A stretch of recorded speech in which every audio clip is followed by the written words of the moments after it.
আসসালামু আলাইকুম everyone, welcome back to my Roshni kitchen and blog. আজ রান্না করে দেখাবো ছোলা বুট। আর এই ছোলা বুটটি মুড়ি বা সালাদের সাথে খেতে খুবই ভালো লাগে। আমি একদম সহজভাবে রান্না করে দেখিয়েছি। সম্পূর্ণ রেসিপিটি দেখতে থাকুন, আশা করি ভালো লাগবে। আমি প্রথমে একটি পাতিলে নিয়েছি পানি আর নিয়েছি 1 কাপ পরিমাণ ছোলা বুট। এই ছোলা বুটটি আমি হাফ কাপ পরিমাণ ভিজিয়ে রেখেছিলাম, ফুলে ডাবল হয়ে 1 কাপ হয়েছে। এরপর ভালোভাবে ধুয়ে নিয়ে দিয়ে দিলাম, আর 2টা আলু মাঝখান থেকে কেটে ধুয়ে নিয়ে দিয়ে দিলাম। এরপর ঢাকনা দিয়ে ঢেকে চুলার আঁচটা বাড়িয়ে বলক উঠিয়ে নেব। বলক উঠে গেলে একটু নেড়ে দিচ্ছি। আমি আবারও ঢাকনা দিয়ে ঢেকে চুলার আঁচটা মিডিয়াম আঁচে রেখে আলু আর বুটটাকে খুব ভালোভাবে সেদ্ধ করে নেব। এরপর সেদ্ধ হয়ে গেলে নামিয়ে ধুয়ে নিয়ে আলুটাকে ছিলে একটু ভেঙে নিয়েছি। এখন একটি প্যানে দিয়ে দিলাম রান্নার রেগুলার তেল আর দিয়ে দিলাম কাঁচামরিচ, পেঁয়াজ কুচি।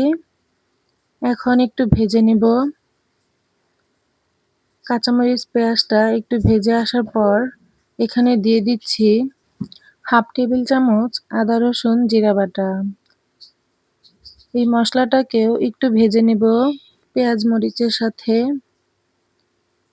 এখন দিয়ে দিচ্ছি সামান্য পরিমাণ পানি আর দিয়ে দিচ্ছি স্বাদমতো লবণ হাফ টেবিল চামচ, হলুদের গুঁড়ো হাফ টেবিল চামচ, মরিচের গুঁড়ো হাফ টেবিল চামচ, জিরে গুঁড়ো হাফ টেবিল চামচ। আর দিয়ে দিলাম একটা তেজপাতা মাঝখান থেকে ছেড়ে, 2 টুকরো দারচিনি, 2টা এলাচ মুখটাকে ফাটিয়ে।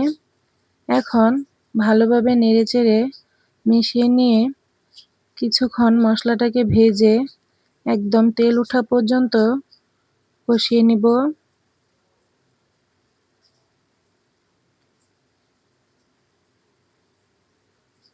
কষানো হয়ে গেলে এখন দিয়ে দিচ্ছি ধুয়ে রাখা আলু আর ছোলা বুট। মশলার সাথে খুব ভালোভাবে নেড়ে মিশিয়ে নিয়ে একটু ভেজে নিব। ছোলা বুট আর আলুটা যেহেতু সেদ্ধ করেছি, তাই সামান্য পরিমাণ পানি দিয়ে মশলার সাথে যেন খুব ভালোভাবে সেট হয়ে যায়, তাই একটু নেড়ে আলুটাকে আরেকটু ভেঙে দিচ্ছি। এবার ঢাকনা দিয়ে ঢেকে বলক উঠিয়ে নেব। বলক উঠে গেলে একটু নেড়ে আলুটাকে একটু ভেঙে দিচ্ছি। এখন আমি চুলার আঁচটা মিডিয়াম আঁচে রেখে পানিটাকে একদম টানিয়ে ভাজা ভাজা করে নিব। পানিটা দেওয়ার ফলে আলু আর ছোলাটা খুব ভালোভাবে মশলাগুলো ভিতরে ঢুকে যাবে, এতে খেতে খুবই ভালো লাগবে। দেখতেই পাচ্ছেন পানিটা একদম শুকিয়ে গেছে। আমি ভাজা ভাজা করে নিয়ে দিয়ে দিলাম ধনিয়া পাতা কুচি। নামানোর শেষে ধনিয়া পাতা কুচিটা দিয়ে একটু নেড়ে মিশিয়ে নিলে দেখতে পারবেন খুব সুন্দর একটি ঘ্রাণ আসবে। আমি কিছুক্ষণ ধনিয়া পাতাটা দিয়ে রান্না করে নিলাম। এখন একটি প্লেটে নামিয়ে নিলাম। আমার ছোলা বুটের রেসিপিটি আপনাদের কাছে কেমন লেগেছে অবশ্যই কমেন্টে জানাবেন।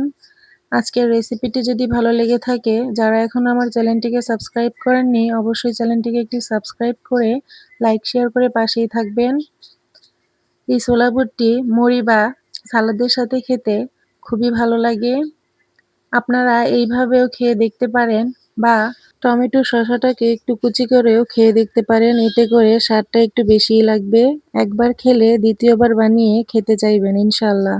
আজকের মতো এখানেই বিদায় নিচ্ছি। সবাই সুস্থ ও ভালো থাকবেন। আল্লাহ হাফেজ।